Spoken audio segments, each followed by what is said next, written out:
Soy Felipe Arturo Ávila Espinosa, sociólogo e historiador y actualmente director del Instituto Nacional de Estudios Históricos de las Revoluciones de México.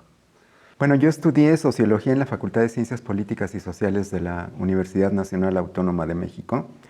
Mi tesis ya fue sobre historia, fue sobre la alianza entre el villismo y el zapatismo durante la Revolución Mexicana. Yo llegué a la historia por mi participación política.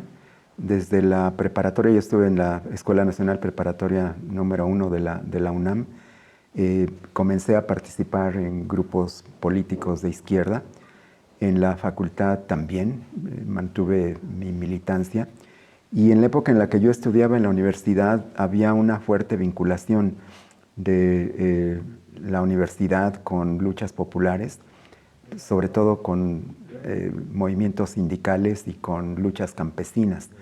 Yo tuve la oportunidad de conocer a muchos y muchas campesinas, campesinos de México, particularmente del estado de Morelos, que marchaban desde sus lugares de origen hacia la capital de la República, buscando la solución a sus demandas, que eran demandas ancestrales de tierras, de aguas, de derecho de uso de los bosques y los recursos naturales.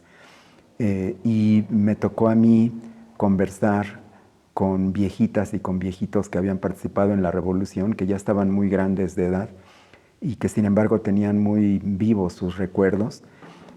Particularmente me conmovió el tener la oportunidad de conversar con exzapatistas, hombres y mujeres, que recordaban a Emiliano Zapata como si lo estuvieran viendo en persona. Y me llamó mucho la atención y ahí me di cuenta de que para todos esos campesinos que estaban luchando, a pesar de su edad, por demandas ancestrales, Emiliano Zapata seguía siendo un personaje vigente.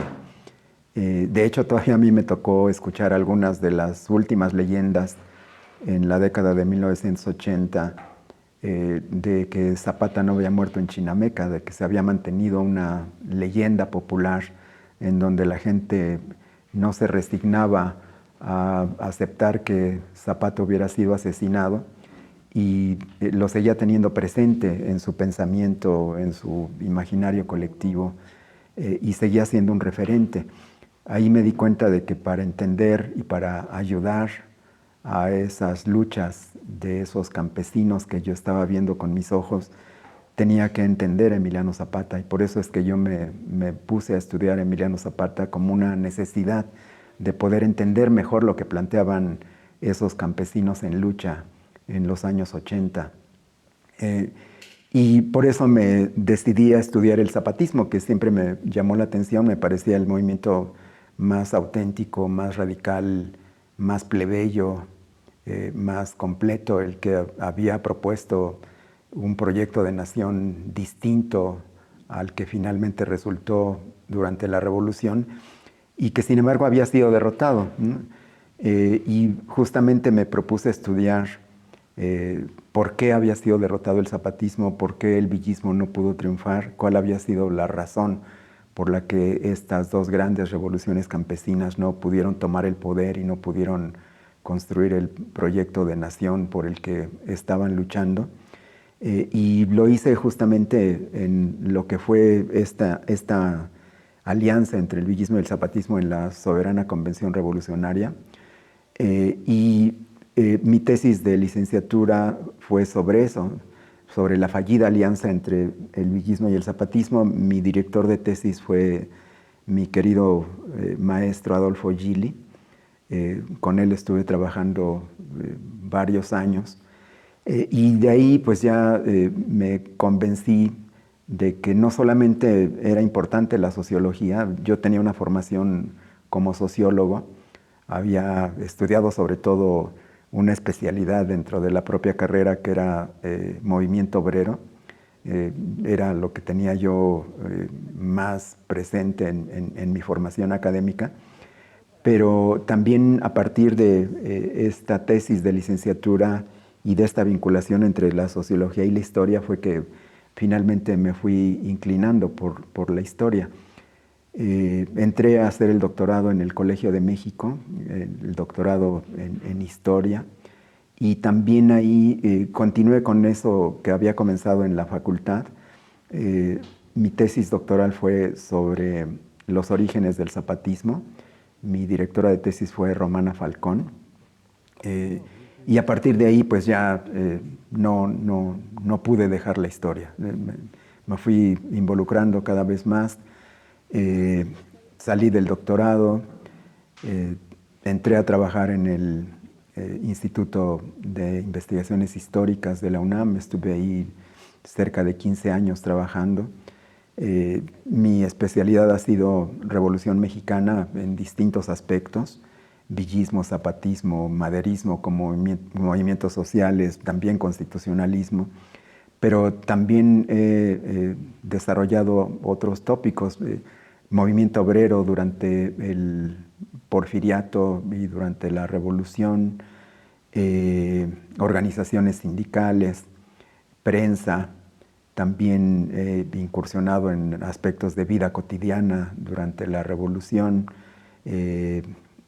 bandolerismo, delincuencia, rapto de mujeres, alcoholismo, fenómenos también que estuvieron presentes durante la revolución y que han sido poco estudiados. Y en los últimos años me he concentrado en hacer historias generales y sintéticas sobre aspectos que me parecen importantes de la revolución. Con Pedro Salmerón escribimos y publicamos una breve historia de la Revolución Mexicana que ha tenido mucho éxito. Escribí también una breve historia del zapatismo, escribí una biografía de Emiliano Zapata, escribí una biografía de Venustiano Carranza, escribí también un libro que salió el año pasado que a mí me gusta mucho, acerca de las compañeras sentimentales que tuvo Emiliano Zapata, 10 mujeres con las que él estuvo involucrado sentimentalmente, con las que procreó 15 hijos, y que pues es una historia muy poco conocida porque generalmente nosotros sabemos del Emiliano Zapata como personaje público, como héroe, como caudillo de la Revolución Suriana, como el general en jefe del Ejército Libertador, pero no conocemos al Zapata de carne y hueso, al Zapata humano, al Zapata padre, al Zapata esposo, al Zapata amante, al Zapata hijo, al Zapata hermano, primo, sobrino, padrino, ¿no? A través de este libro y de varias entrevistas extraordinarias que tuve la oportunidad de consultar en el archivo oral de entrevistas con veteranos zapatistas, hombres y mujeres, que está en el archivo de la palabra del Instituto Nacional de Antropología e Historia, pude reconstruir esta historia de Zapata desde la intimidad. El Instituto Nacional de Estudios Históricos de las Revoluciones de México es un organismo desconcentrado que pertenece a la Secretaría de Cultura, que es un organismo auxiliar del gobierno federal. Es un instituto especializado en la investigación, pero sobre todo en la difusión de la historia. Somos un órgano consultivo del gobierno federal, formamos parte de la Comisión Nacional de Conmemoraciones para celebrar los hechos, los personajes y los acontecimientos históricos. Creo que esto es relevante, sobre todo en el actual gobierno, que es un gobierno que tiene un fuerte compromiso con la historia. Es un gobierno que valora la importancia que tiene la historia como formadora de la identidad nacional. Es un gobierno que promueve la discusión, el conocimiento, la reflexión y la crítica de la historia. Y es un gobierno que desde la máxima tribuna del país, que es la conferencia matutina del presidente de la República, prácticamente no hay un solo día en que no haga referencia a algún acontecimiento importante de la historia de México.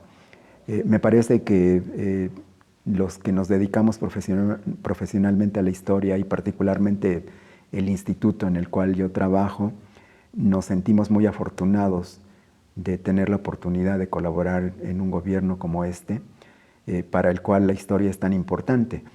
porque es un gobierno que busca llevar a cabo una gran transformación, casi semejante por su profundidad y su dimensión histórica a las tres grandes transformaciones que ha habido en la historia de este país: la independencia, la reforma y la revolución, y que ve en estas tres primeras transformaciones un referente necesario, una fuente de inspiración, una herencia que hay que continuar a partir de las experiencias que nos enseñan estas tres primeras transformaciones.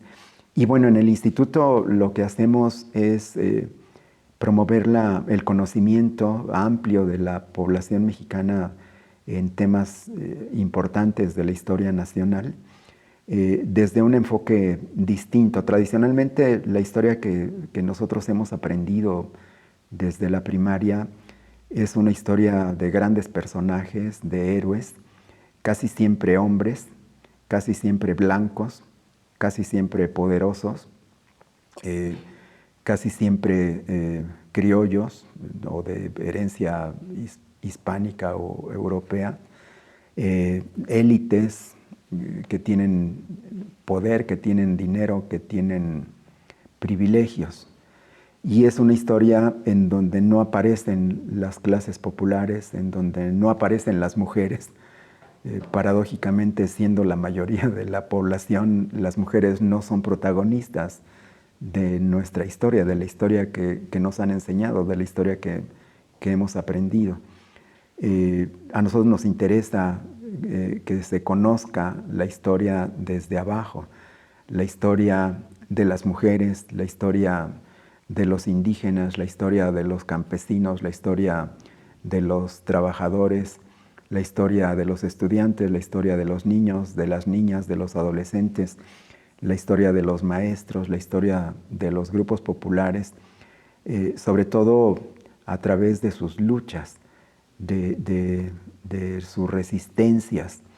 Es una historia que además nos interesa mucho que se conozca, la que tiene que ver con las minorías étnicas, con las minorías religiosas, con las minorías sexuales, que sistemáticamente han sido hechas a un lado en la historia que se nos ha enseñado y que se nos sigue contando.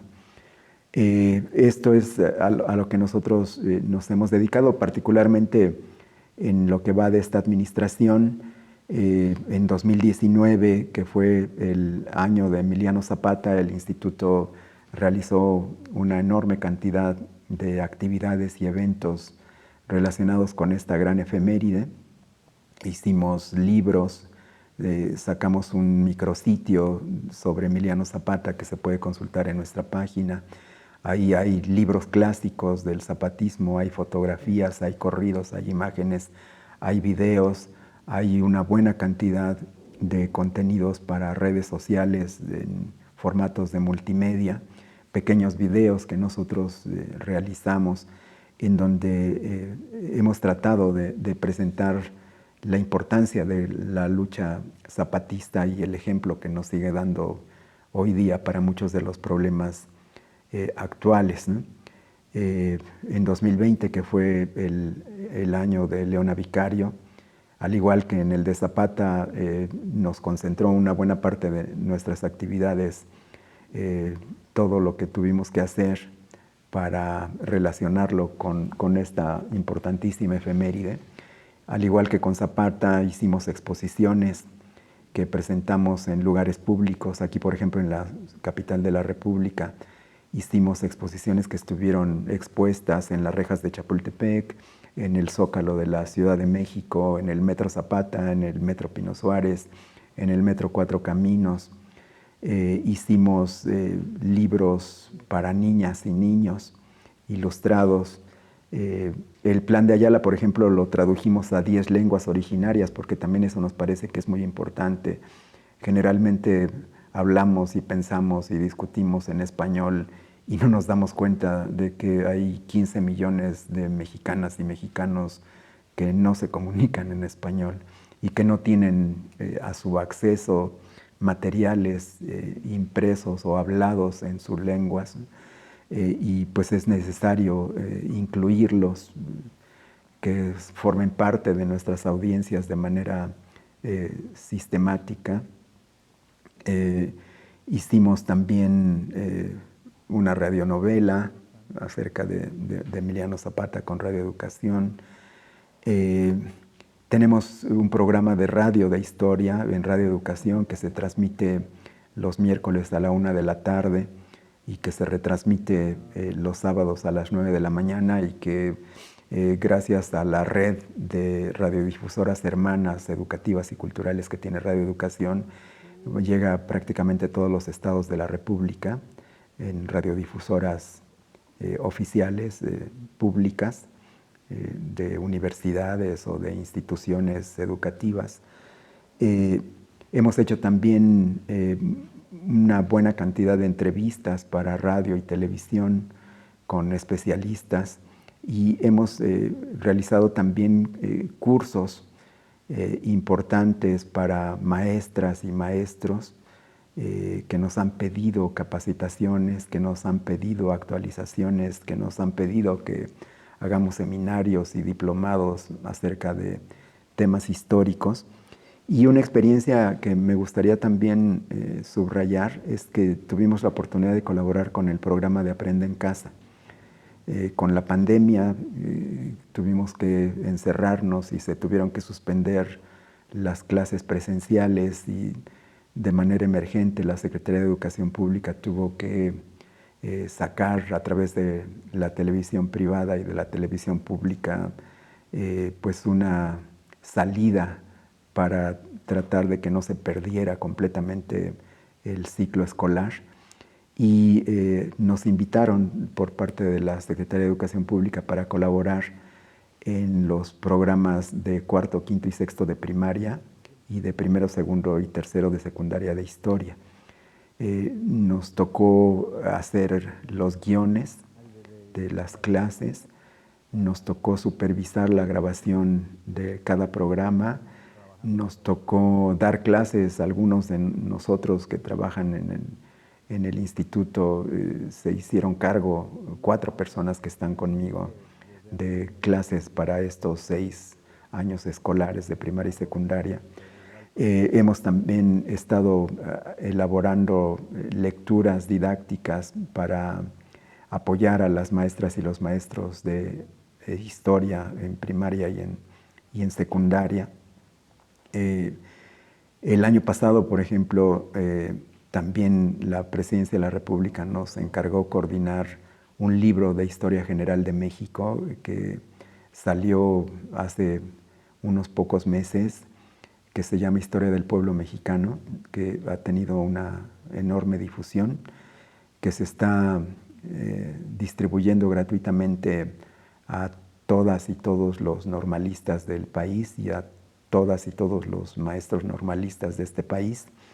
Estamos con el Fondo de Cultura Económica trabajando en una edición popular que saldrá a la venta a un precio muy accesible durante este año, y que es una obra colectiva en donde participan 23 historiadoras e historiadores de lo mejor que hay en México, que nos ofrecen de una manera sintética, en alrededor de 20 páginas, lo más importante de algunos de los periodos más significativos de nuestra historia, desde la conquista prácticamente hasta la actualidad.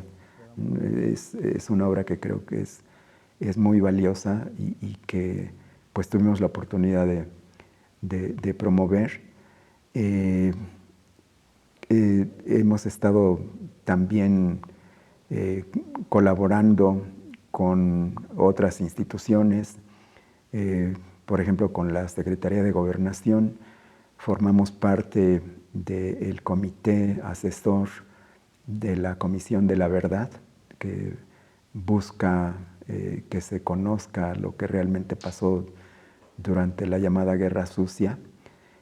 Junto con la Secretaría de Gobernación hemos sacado varios libros que son documentos importantes, testimonios, fotografías acerca del movimiento estudiantil, de la represión del 10 de junio de 1971, entrevistas con exmilitantes guerrilleros y guerrilleras de estos grupos armados que trataron de cambiar al país por la vía violenta durante los años 70.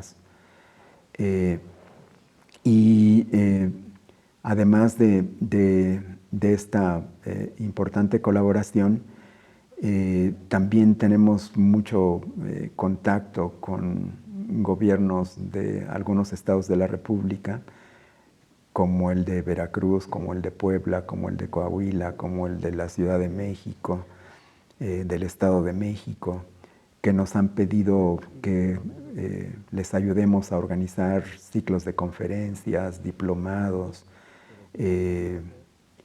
mesas redondas, publicaciones sobre algunos temas que desde la historia local para ellos son significativos, como por ejemplo con Veracruz, el año pasado, que fue el bicentenario de la consumación de la independencia, hicimos un libro junto con el gobierno de Veracruz sobre los tratados de Córdoba, los 200 años de la firma de los tratados de Córdoba.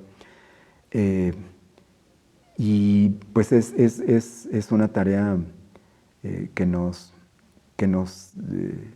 entusiasma, que nos absorbe. Estamos buena parte del día dedicados a estas actividades. Y una cosa que ha sido muy importante es que con la pandemia el instituto se transformó, porque pues todo lo que hacíamos era tradicional y era presencial. Y la nueva realidad que impuso la pandemia, el confinamiento, el encierro, pues nos obligó a ser más creativos, más ingeniosos, y nos volcamos a que el instituto se volviera un instituto digital. Y pues la verdad es que ha sido una apuesta exitosa, porque hemos potenciado exponencialmente nuestras audiencias, de tener un pequeño público que iba a nuestras conferencias, a nuestros cursos, que seguía nuestras actividades, que iba a nuestras exposiciones. Pues de repente se nos abrió el universo entero, ¿no? Y hemos llegado a tener ciclos de conferencias con miles de participantes de toda la República y de incluso algunos países en el extranjero. Nuestros seguidores en Twitter, en Facebook, en Instagram también se multiplicaron de una manera increíble, ¿no? Y bueno, pues esto nos obliga a que ahora que estamos regresando a la normalidad, pues tengamos que conjugar lo que éramos antes con lo que somos ahora y poder establecer una combinación virtuosa de ambas experiencias, ¿no? Y pues en eso es en lo que estamos ahorita.